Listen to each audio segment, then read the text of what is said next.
One day in early October 1965, a gang of thugs entered this school in Jakarta and beat to death the headmaster. He was suspected of being a communist. His murder was typical of the slaughter of more than 1 million people, teachers, students, civil servants, peasant farmers. Described by the CIA as one of the worst mass murders of the 20th century, the origins of this terrible episode have been covered in mystery. Certainly it brought to power General Suharto. But what is now emerging is the extent to which he was secretly backed by the United States and Britain and by Western business leaders. Within a year of the bloodbath, Indonesia's economy was effectively redesigned in America, giving the West access to vast mineral wealth, markets and cheap labor, what President Nixon called the greatest prize in Asia. To Western business, the great value of General Suharto was that he succeeded in getting rid of the founder of modern Indonesia, Ahmed Sukarno, a nationalist who believed in economic independence for his people. He kept the great Western corporations out of Indonesia and threw out their agents, the World Bank and the International Monetary Fund. It was only when one of his generals, Suharto, seized power that the door was open to Asia's greatest prize.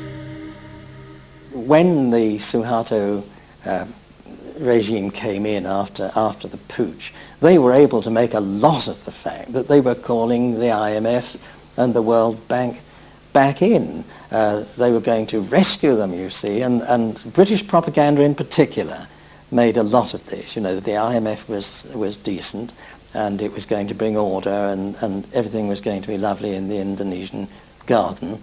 And as I say, a British diplomat still alive has said to me that was very much a part of the deal. Britain and the United States secretly conspired to back General Suharto. The American ambassador assured him that the US government is generally sympathetic with and admiring of what the army is doing.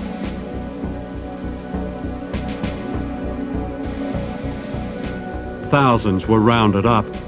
What was not known at the time was later revealed by American officials.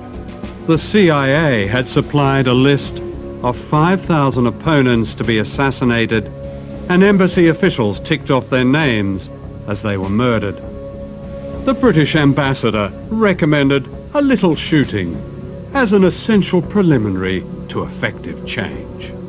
In the first few days, the British sources in particular purported not really to know what was going on. Of course they knew what was happening. I mean, there were bodies being washed up on the lawn of the British consulate in Surabaya. There were bodies floating all over the Malacca Strait and so forth. A man called Hadibroto, a lieutenant colonel or something, was anxious to take some troops, Indonesian troops, from the east coast of Sumatra, from the northeast coast of Sumatra, to east and central Java, so that they could take part in what we now know was this terrible Holocaust, really. He found a Panamanian ship, and the ship sailed with the troops down the Malacca Strait, escorted by 2 British warships. So the British were directly involved in, as what you describe, as a Holocaust? Well, I would count that some sort of involvement, wouldn't you? The American press reported these events not as a crime against humanity, but in terms of their economic advantage to the West. Time magazine called them vengeance with a smile, and the West's best news for years. Others described a gleam of light in Asia. The seeds of globalization were planted in the bloodbath.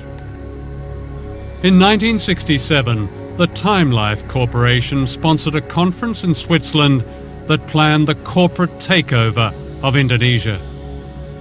It was attended by the most powerful businessmen in the world, such as David Rockefeller. The giants of Western capitalism were represented. The oil companies, the banks, General Motors, British Leyland, ICI, British American Tobacco, Lemon Brothers, American Express, Siemens. Across the table were Indonesian leaders approved by General Suharto. For Western business, it was the start of the gold rush which later became known as globalization. No one mentioned the killing of 1 million people.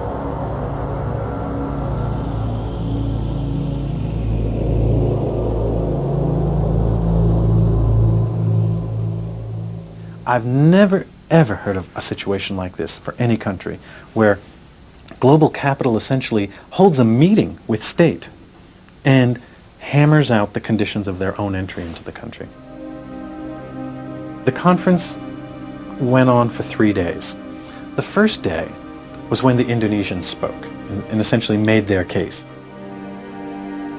They divided into 5 different sections on the second day. Sectoral meetings, mining in one room, food services, light industry in another, banking and finance in another, Chase Manhattan was there, and simultaneously they hammered out policies that were going to be acceptable to these global investors on a sector-by-sector basis, with each of the people going around the table saying, this is what we need to see, this, and they basically designed the legal infrastructure for investment in Indonesia.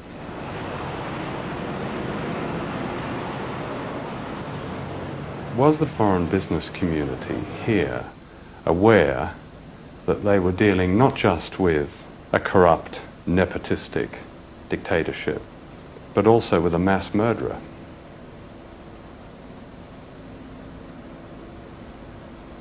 That's a very general question. Well, no, it's quite specific, actually. I mean, mass murder is mass murder.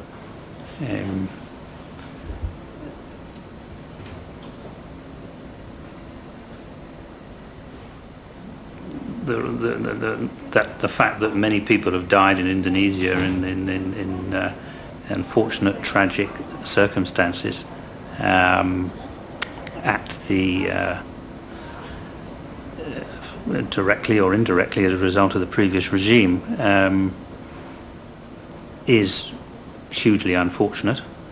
Whether if foreign investment had not been here, that would have prevented in any way those events occurring.